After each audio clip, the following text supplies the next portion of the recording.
Yeah. Woo! Daytime I'm doing fights. Just wasting a couple of seconds while I fight the beat out and let the people know we're doing a show right now, reacting to the Battle of the Giants. Yeah. Giants! Welcome, everybody. Thank you, everybody. Now we're good. The tweet has been sent, and the background singers are here, and the PFL's Battle of the Giants pay-per-view is officially in the books. And what a moment it was for the former UFC heavyweight champion, the lineal heavyweight champion of the MMA world, Francis Ngannou, knocks out Renan Ferreira, and not in the way many expected him to. This wasn't a stand-up fight. Francis shoots a takedown, takes Renan Ferreira down, brutal ground and pound, knocks him out cold. Francis Ngannou very emotional as expected, and we're here to react to that.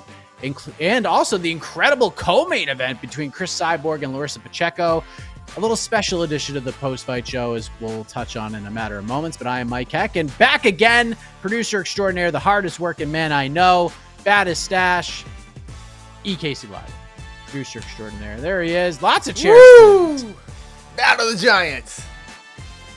Daytime MMA. I love it. I'm happy to be here. I love it too. Then I don't know you t-shirt. Yeah. Bob, Bobby Hill. I don't know you. Bobby Hill. Terrific. Get it back. That's my purse. Oh my God, that is a great shirt. That is a great shirt. All right. I don't know you. Well. Hey, listen. I'm going to say it was a great night for PFL. It was a good day for PFL. The two fights they needed to delivered. Chris Cyborg and Larissa Pacheco was a friggin' banger. Those two women beat the hell out of each other for 25 minutes. This is a sensational fight. And there's an old additive in the old WWF world that no matter what the storylines were, no matter what was going on, there's a certain point of time in WWF history where at the end of the night, Hogan must pose. Doesn't matter if it's by DQ or whatever. The end of the night needs to be Hulk Hogan posing in the ring. This was their Hogan must pose moment in my eyes. Francis standing tall, emotional after delivering a knockout. They can brag, PFL, that they have the best heavyweight in the world. If they want, they can make the claim. Not everyone will agree with it, but they can make that claim. In the end, although it got pretty sloggy for quite some time, the way this card ended, Casey, this is a big win for PFL, is it not? Absolutely. Sorry, let me fix this real quick. Boop, boop, boop. I don't want to say this is like the best possible ending, best possible pay-per-view for PFL, but it's up there. It went really well for them, and especially you just got to end the night off like this, and it ended off perfectly. And I thought the production handled it. They gave Francis all the necessary time he had to be on the camera and to express himself, to talk about the incredible hardships he's gone through just to get here. And it just, I don't know. I gotta say, I think we were all kind of very like, oh man,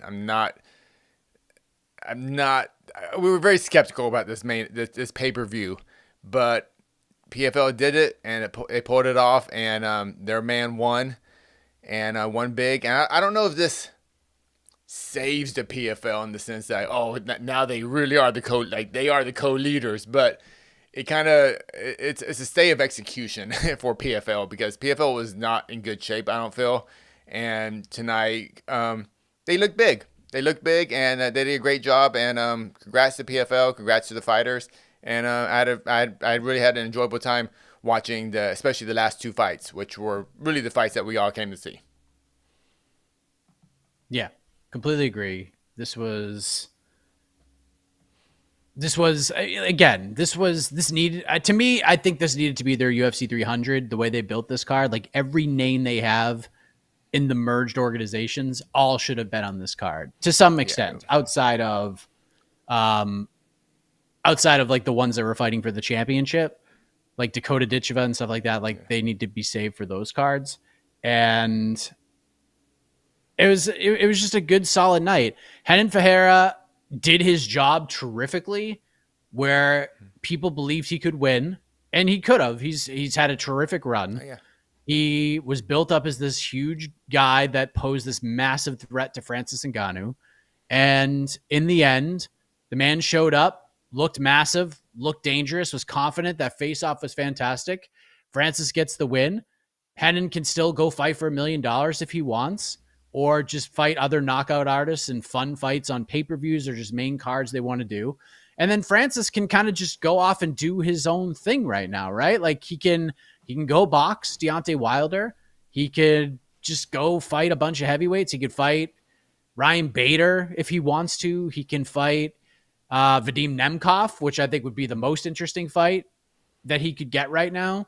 There is the winner of the PFL $1 million tournament. That could be like the prize. You get $1 million and a shot at Francis. So it's just kind of a good spot for him to be in. But in a weird way, while we want to talk about what is next for Francis Casey, in a way, like I feel like it's not fair to do that right now with everything this man has gone through. Absolutely. I mean, I know we all kind of, as soon as fights in, we're like, as journalists, we're like, what's next? What's next? And for Francis, I think as just humans, we just want Francis to take a big breath out now and just maybe just let him live his life as just, I don't know, just a family man, or, you know, just be with his friends and his family now and just kind of get away from this fighting stuff for just a little bit. It was just very emotional. Thank you. Just very emotional, and I don't know. We don't get this feeling watching fights that often, to be honest. The human side of it, because I think we're so violence, and we got lots of violence tonight, but I don't know. It's put me in a different place watching Francis do that, and just as a fan, and just as someone, man, like, I don't know. I want to see the man happy. He's already a legendary heavyweight, and to kind of just show the haters, I guess, who said, no, you ran away from John Jones, you ran away from the UFC, you ran away from tough fights. He did this thing. He what's the term Jed loves? He did the thing. He did the thing, yeah. And man, I don't know. I'm just very. It was just a really cool experience to watch, not only the main event, but the co-main event too. I know we're going to talk a lot about that, but just these two all-time greats, these giants, kind of just do their thing and kind of remind people, why we watch this sport and why we kind of love it. 100%. And I remember we talked about this in September of 2022 when Nate Diaz was supposed to fight Khamzat Chimaev. Remember UFC 279? It's very rare that the MMA gods like show positivity and they do the thing that like they really should be doing. Mm-hmm. And they did it there with the whole Tony Ferguson situation and Nate leaving off of a submission win. And now in this situation, it's just good to see Francis win, man. Like, however you viewed the fight and the promotion and all of that, like, at the end of the day, we're very hard on PFL and we will continue to be hard on PFL. I feel real bad for them when Jed and I do our promotional airing of grievances at the end of the year, although their grade will be a little bit higher after what transpired today. At the end of the day, the most important thing was that Francis could have a whole bunch of emotional weight removed from his shoulders, because no matter how you feel about the John Jones situation, if you want to take Dana White's side on that, that's totally fine. But in the end, we're all human beings. This guy went through a tragedy that no parent should ever go through. And to come through on the other side and to see all that emotion just sort of fly off of him was a really special thing. So congratulations to Francis Ngannou. Whatever happens next, I'm going to watch it. And that's it, man. Like, go box Deontay Wilder, go fight in MMA. I don't care. Whatever you want to do, totally cool with me. And it's good to see him sort of scratch that itch. But I was shocked how many people doubted him coming into this fight. Like, stunned. Yeah. Stunned. People thought I was absolutely insane for picking Francis. It's stunning. Maybe you have to give some credit to PFL. Give credit to Renan Ferreira for really, selling him, and like, he is a very intimidating looking guy. what 6'8", 6'9", just he makes Francis look small. And he went out there and he fought. He did give Francis a little trouble at the beginning, made Francis think and everything. And I don't know. I haven't seen Francis's full post-fight press conference. I don't know how much wrestling was part of the plan, or he just kind of saw something and he took it. But yeah, well, I just want to give Renan Ferreira, like, he's not. He got his butt. He got hurt tonight, but I don't think any less of him as a heavyweight. He's still clearly a very dangerous man, and I look forward to him trying to rebuild himself, and has an elite heavyweight too. And and I was very critical of PFL promoting this event, but I think in the last year or so that Renan's kind of built himself up. They've done a good job in making him seem like a very a force of nature, and I think that's why people were skeptical if Ngannou could kind of reclaim that baddest man on the planet, distinction, the award, whatever, Yeah. Well said. Well said. Chris Cyborg versus Pacheco, great fight, won by Chris Cyborg. Well, I'm sure we'll talk about that fight, but look, I said at the beginning, we're going to do something a little different here. It's the People's Show. We didn't get to do the People's Pre-Fight Show. We're going to do the People's Post-Fight Show. So for the next 20 or so minutes, we're just going to take questions the rest of the way. There is a UFC event going on. As you're well aware, we're a little short-staffed. So we're giving you what we can, trying to fill as many roles as we can. So we couldn't do a People's Pre-Fight Show. I will just forewarn you, unless something that has maybe never been seen in an MMA fight ever before happens in the main event of the UFC card, there will probably not be a UFC post-fight show just because we don't have the bodies for it. But we will do the matchmaking show tomorrow, and we'll take your questions now. So let's go. All right. Let's get reactions. Does Joseph Boza want to? Yeah, where's Boza? Apologize for his bad take. Let me see what we got here. I'm just kidding. Kind of. YouTube Gold. Here we go. YouTube Gold. Tonight was good to get Francis some cage time, but the real fights need the UFC to co-promote and make MMA heavyweight great again. Yeah, I mean, they need the UFC. Here's the thing. PFL needs the UFC. They need the UFC to make this fight happen. UFC does not need PFL. They don't need Jon Jones versus Francis to happen. They don't need Francis versus Tom Aspinall to happen. They don't need anything from PFL or anybody on their roster. They have lapped this promotion to a laughable degree right now, no matter what Don Davis and Peter Murray want to tell you. So it'd be cool to see Francis fight Jon Jones, Casey, but unless I don't even think a bag of money from Turkey, like a big bag of money, is going to get Dana off that high horse enough to be like, all right, fine. That's a lot of money. We'd be stupid not to do this. I think Dana's so stubborn that he will just continue to not do this. And let me just say this before all the Dana fans out there are like, oh, you're shitting on Dana again. I completely agree with him on this. He does not need to do PFL any favors. He does not need to. So just throwing that out there. But yeah. Yeah. I mean, if he wants to give the fans what they want, yeah, he'll make the fight. But I think business is always business first. And yeah, he's a businessman before anything.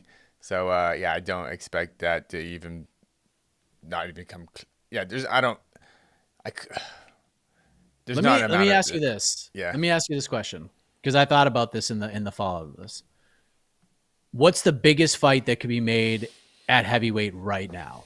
There's three options: Jon Jones versus Francis Ngannou, Jon Jones versus Tom Aspinall, or Jon Jones versus Alex Pereira. What's the biggest fight of those three? What would do the most on pay-per-view? What would do the biggest gate? What would have the most buzz of those three fights? With the UFC promotional machine, I actually think it's Jon Jones versus Francis. If the UFC promotional machine, full blown, we're doing it, and with the countdown shows, like bring back a what's the show they had that was great for a while? Not the count, they're 24/7s, prime time. Bring back that. Yes. Great call. Yeah, if they bring back a 3-episode prime time where like real stories, because like the John Jones story, his whole career, and the Francis Ngannou story, his whole career, his venture out of the promotion into boxing back into the UFC. If they can honestly do that, it will without a doubt be to me the biggest fight and that they could do. Second, Pereira. Third, unfortunately, probably Aspinall, which sucks because he's the interim champ. But yeah, I would. God dang, I would love to see John versus Francis. I would love to see it. Yeah, love to see it, but apparently they're scared. All right, what do we got? Sorry.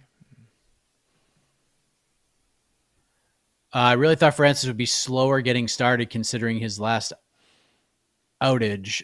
The Anthony KO didn't seem to phase him. No. It sure didn't. Yeah. It was just good. I'm glad he tackled him. Eric Nix, if you go back to my interview with Eric Nixick, I said true or false, 25% of this fight, more than 25% of this fight will take place on the mat because of wrestling. And he said true without hesitation. So smart game plan. It just seemed like he was going to do exactly that. So I haven't looked at social media at all. Were fans upset that Francis wrestled? I mean, I don't know why they would be, but after the result. Yeah, after the result, yeah, it's like, yeah, okay. I was just kind of wondering how fans took it, because I don't know, I like fighters fighting smart. I know it's fun. We just want to see guys close their eyes and just, Leonard Garcia. I know we want to see that, but this is, we got reality here. This is a real fight. And I just kind of wonder what people thought about Francis. So if in the comments, would you tell me what you thought of Francis's game plan? Was it entertaining enough for you? I'm just kind of curious. All right. Actually, in the comments too, tell me where you would rank Francis right now and worldwide in heavyweights. I'm very kind of curious what people think now. All right. Let's talk about this fight. Will Hughes make a rise like Conor if he beats Usman? Do you see anything tonight showing he can win that fight? So it's interesting. Ooh. Paul Hughes. You know what? It's kind of weird. Paul's going to get attention coming out of this, no doubt. But because of how the last two fights went down, he's like the bronze medalist in all of this, where it's just like, yeah, he did great, but we want to talk to the gold medalist or the silver medalist, the one that was so close. And that's kind of Cyborg, Pacheco, or like co-silver medalists. Francis, obviously the gold medalist. And then Paul Hughes is still on the podium, but he's just not there. So I still think there's a story there. Did you come out of this being like, you know what, this is the next Conor McGregor, and this is a guy who, if they book him to fight Usman Nurmagomedov in February, I would confidently pick him to win this fight? He is not the next Conor McGregor. No one's the next Conor McGregor. But can he be a star? I think he can be a star. I really do. He was very impressive tonight. I was picking AJ McKee to beat him tonight, mostly because I've only seen Paul Hughes fight a couple of times. I know he's good, but I didn't know he was that good. And I'm very high in AJ McKee. And it was a competitive fight, but Paul Hughes looked great. But I still think it's a bridge too far to suggest that he would be Usman.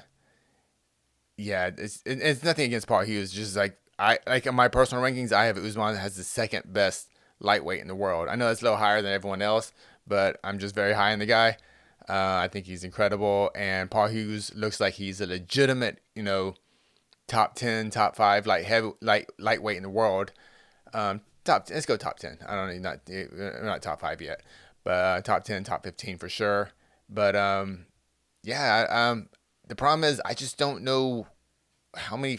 I guess he has to fight a guy like Shabley. Is that his name? I don't mind that fight. I even said that on the watch party that I would actually be okay if they gave him Shabley first before fighting Usman. And Shabley, who just had a competitive loss against Usman. Usman won the fight. It was competitive, but Usman Yeah. won. So if he can go through someone like Shabli, uh, you know, then yeah, I guess. But no, but it's not quite there yet. Not quite there yet. But he's definitely on the road to there. But he's not on the road to getting Conor level. That's just No. you need the UFC behind you to Yeah. get that. That's just Exactly. Exactly. Now, the best thing that could happen, and I don't want this to sound like shade, Paul Hughes needs to, I mean, he'll probably go through the season, and if he wins the million, great. And if he does that, if I'm him, I ain't doing the million again. He's still going to be under contract for another year. By the time his 30th birthday rolls around, he needs to set himself up to be in a position where he can go to the UFC. Because if he wins the million and then wins a couple of pay-per-view fights for them and his contract expires and he enters free agency, he could be a star. Like Dakota Ditcheva is a rising star. She's had a great year. And if she wins and beats Tyler Santos, like that's great. But once the UFC starts putting cards on in 2025 and we have to wait for either the next regular season to begin to even hear her name, or B, they throw her on another pay-per-view, like the UFC will have done 8,000 other things that people are going to be talking about more than that. But the first chance Dakota gets to go to the UFC, I think she will. And that's kind of a tough spot for PFL right now, is that they could build new stars, but it's going to get to a point where the star wants to not only just win fights, they want to become a brand and they want to scratch the most competitive itch that they can. And you're just not going to get it in PFL. So yeah.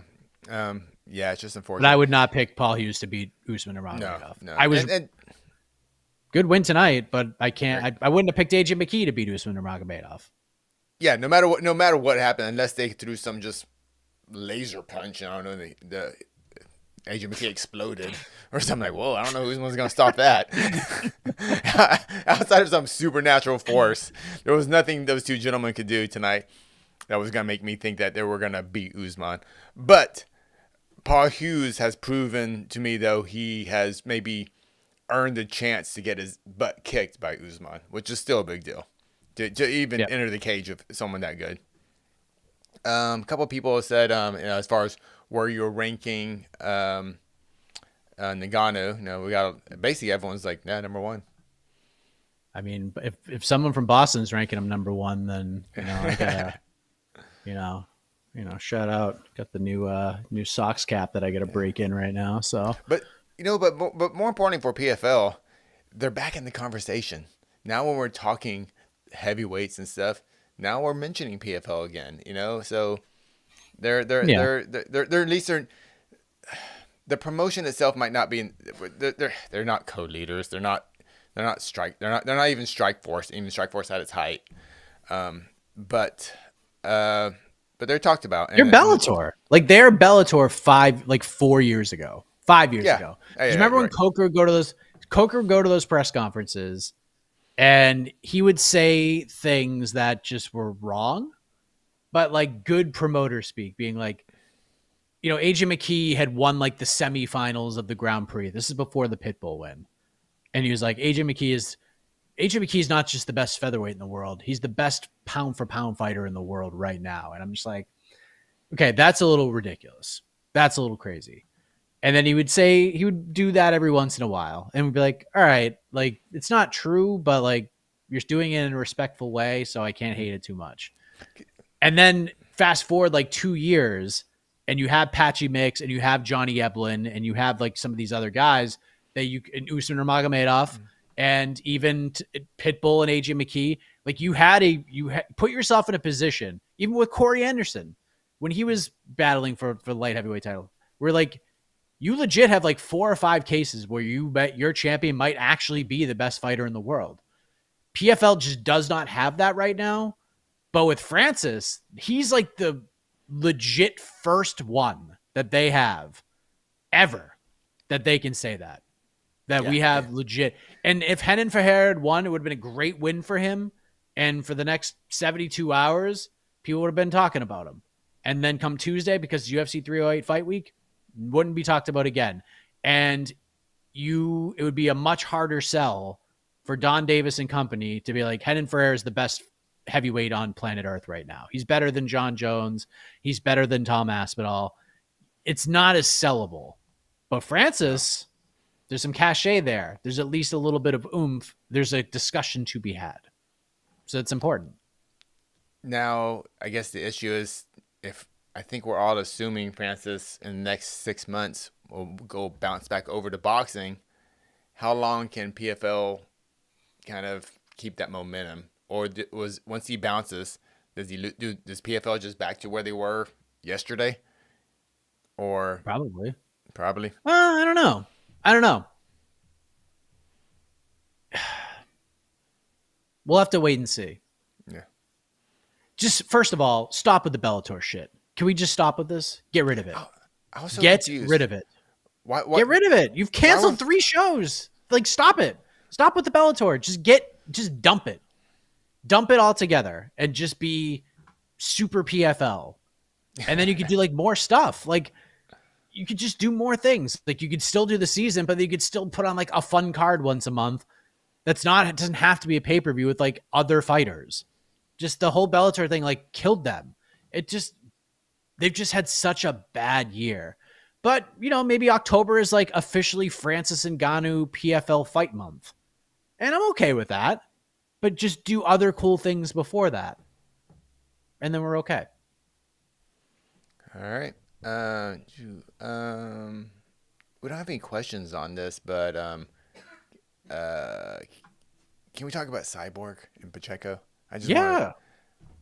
Dude, like the more I think about it, I freaking love that fight. It was just it kind of had everything. It really did.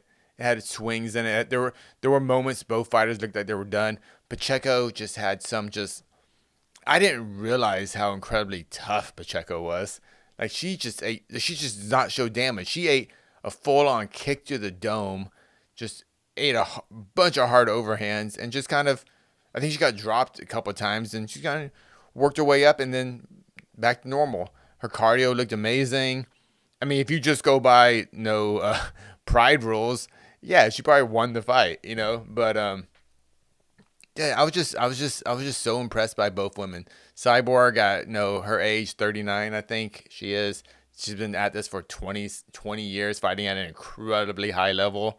I think this is like, I don't know if, I think Jed said this may be the first time in like over a decade she's been an underdog coming into a fight. She's never been an underdog, ever. Oh, never. Oh, it was okay. the first time never in her entire career. Yeah. Just a great performance by both women, and yeah, I was just kind of in awe that Cyborg's still doing this and that Pacheco is the real deal. She is just a legit, unfortunately 45er, which doesn't really exist, but at that weight, they both are just a great fight and just really gritty and just like, man, it was just a great compliment to the main event too. It's just a 25-minute just bloody brawl, and then Francis being Francis. So I just want to make sure I give some props to the ladies because it was a great 100%. Performance by them too. That fight saved the card. It saved the entire card. Like, obviously, like the headlines will be the main event and what Francis did, and rightfully so.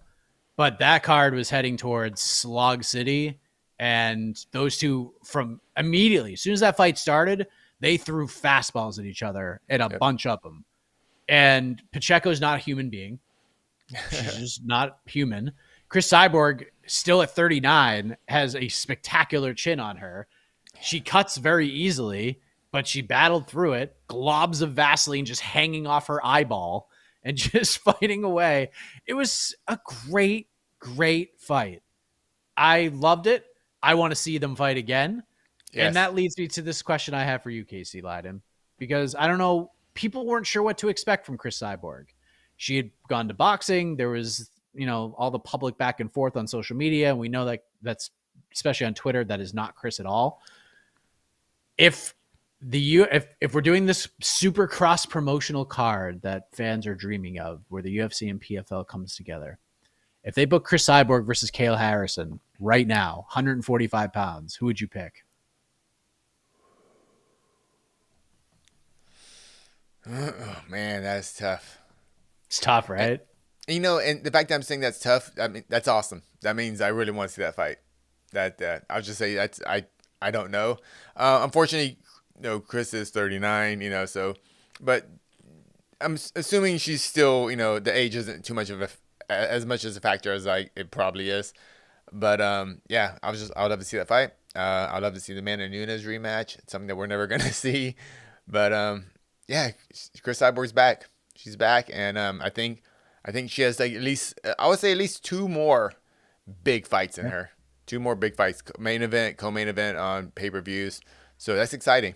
And I'm just bummed out by the politics of this sport, because yeah, Cyborg Kayla, especially how I think Cyborg she's evolving as a fighter. Her wrestling and just mainly her wrestling has just been getting so dominant now. It's becoming almost just it's really complementing her classic shooter box striking, and I love it. So and just watching how tough Cyborg was out there, and kind of the shots she was taking, the cuts, and just the blood all over, and the fact that she never seemed to back down or anything.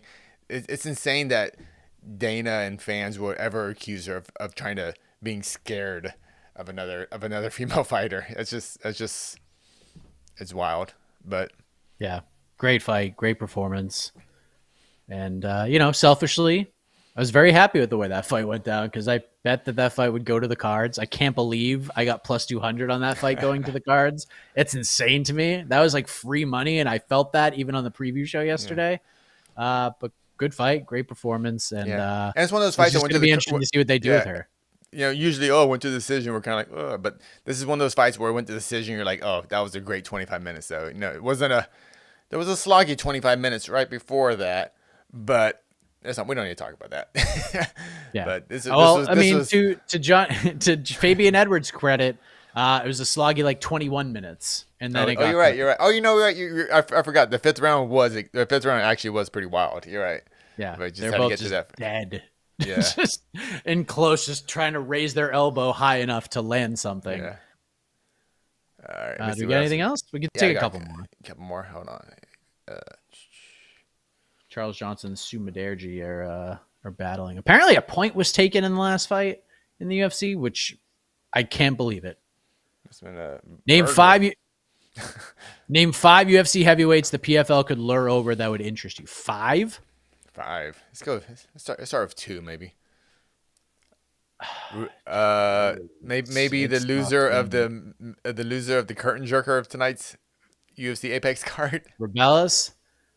But the book is out on how to beat him. Yeah. Just tackle him. Doesn't matter like how good or bad your wrestling is. Like if you're just going in there to win fights, like Rebellis Despain should be in karate combat. That's what he should be doing.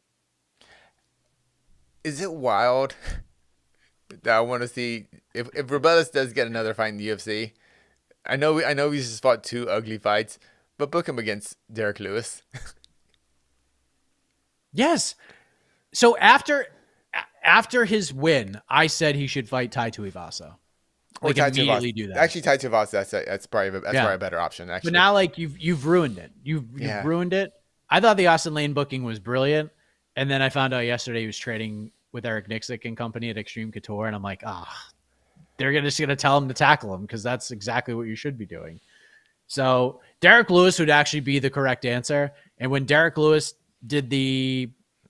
had that incredible flying knee knockout of Marcus Rogério de Lima, that was his last fight on his deal. And I was like, PFL should throw a truck of money at him, all of them. But it just seemed like Derek Lewis didn't want to go anywhere else. He was like done with free agency. Maybe 3 days later, he had re-signed. Derek Lewis would be perfect. It's just not that interesting of a division right now. Yeah, like there's interesting fighters in PFL. There's not interesting divisions. Like you can't. I have a hard time going like, these like they had a tournament right now. Actually, I think their best thing they got going right now is their female flyweights. Their female flyweights actually they picked up some good free agents, and Dakota looks like a star. So I have the answer. There's one. We do Sergey Pavlovich versus Francis Ngannou. That's the fight. Sergey's a good one. Although Francis might just tackle him. He might just tackle him. Might do what Overeem did. That was a long time ago, but that's a fun one. That one I would be pretty excited about. And then obviously Tom Aspinall, but they wouldn't be able to lure him over. No. But Pavlovich, I could see them, like a Pavlovich management team is like, look, we're not going to win the belt. Tom Aspinall's the future. He just knocked our guy out in a minute. Can we let him go? Maybe go to the PFL. You think the UFC would be like, hell no? They'd be like, I mean, I guess. See ya. Then you can go fight Francis Ngannou and make a bag. So I hope Renan Ferreira made that Francis money. What was he saying? Like at least $2-3 million bucks? Yeah. Oh, I think you got 2. I think I was reading reports about 2 million. So Okay, and it's from what I remember, that was almost kind of part of Francis's deal. Like Francis wanted his opponent to make, a fair amount too. So just another reason everyone should love Francis. Yeah. All right. Let me see. One last thing before we get out of here. Oh, I like this question. Map out the best case scenario for the PFL over the next 9 months. Whew.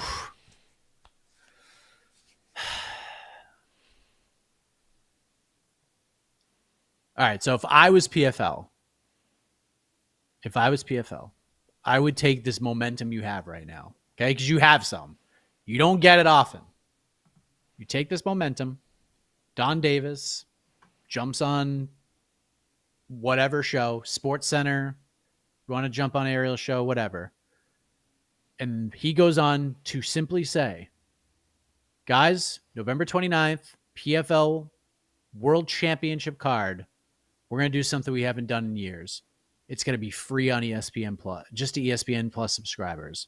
It's a free card from Saudi Arabia. It's free on DAZN and ESPN Plus for people who already have subscriptions.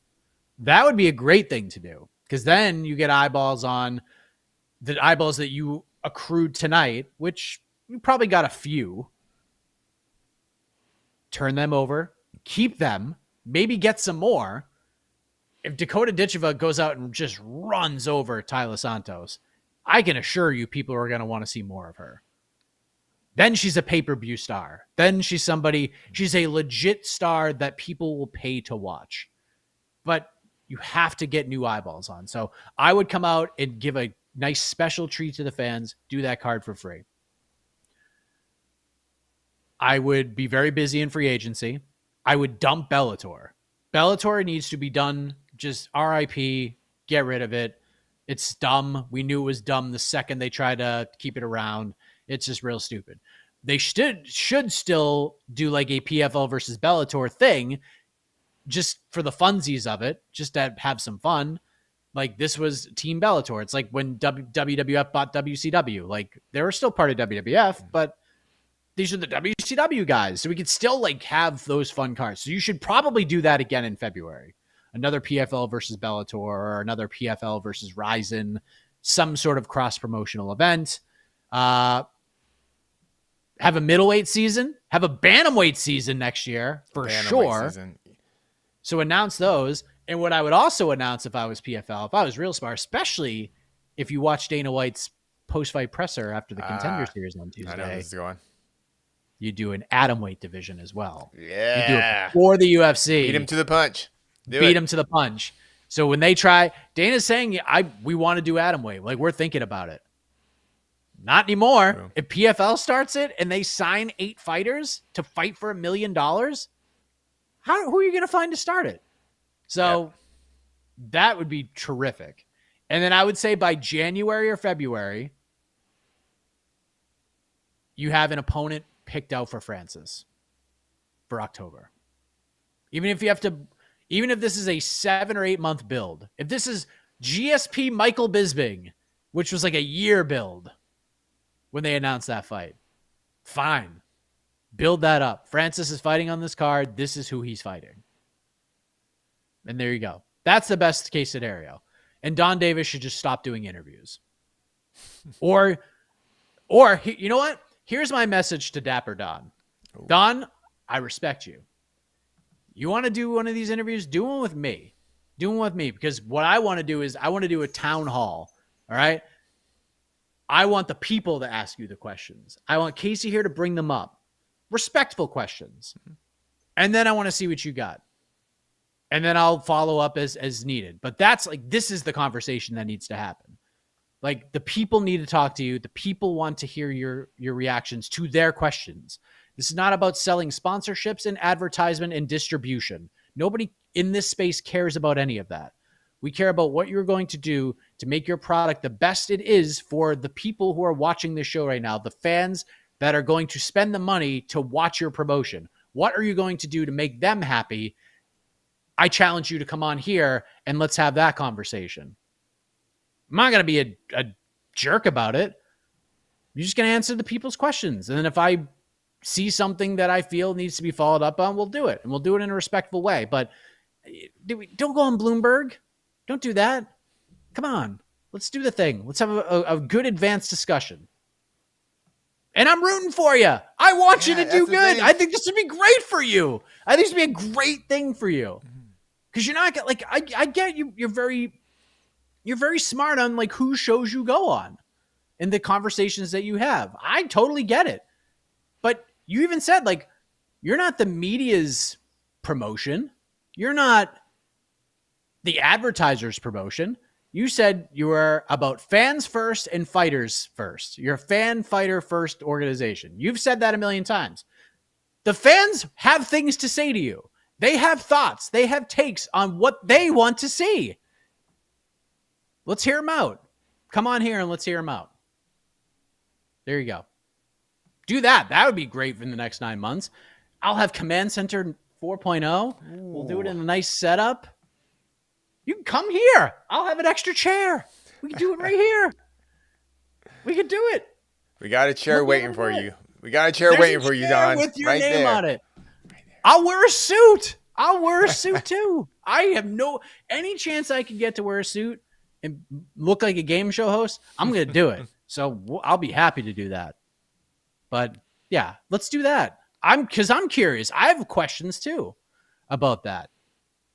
The business wise seems like you're doing okay, but how are we going to get buzz? How are we trending upwards? How do we get to a point where when you say you're the co-leader that we're like, okay, he's not there yet, but they're having a good run right now. Like they're doing good. They're doing their own thing. Like people are excited to watch them. I just want to get to that point. And I feel like if they can get to that point, we're in good shape. But please take this momentum and do something with it. I'm begging you, do something with this momentum. Because the last time you had it, you didn't do shit with it. So let's go.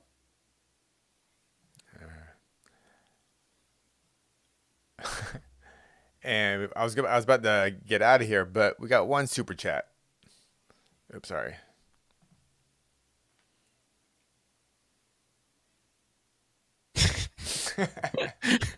I was like, this is either gonna be the super weirdest question, or it's gonna be a question about like, how's my dog doing? Speaking of follow-ups, 1 Francis-sized duck or 10 duck-sized Franks? I don't know. Like, who would I?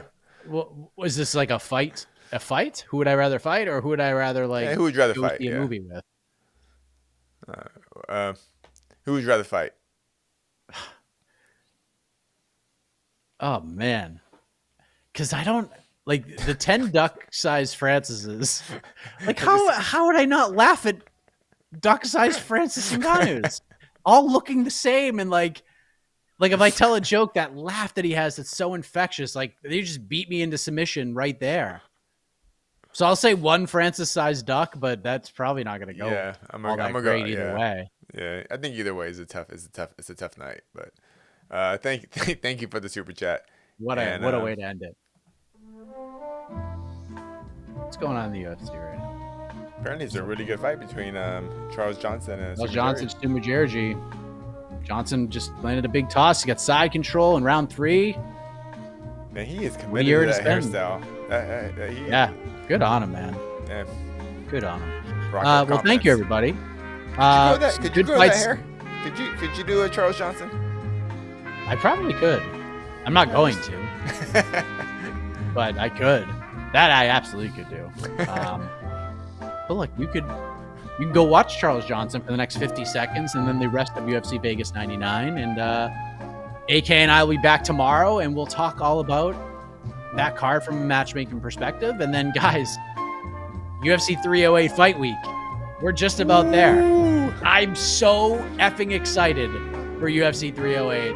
It's going to be a fun week, everybody. More daytime MMA. More daytime MMA. Back-to-back weeks. What a great time to be alive. Yay. Good night, everybody.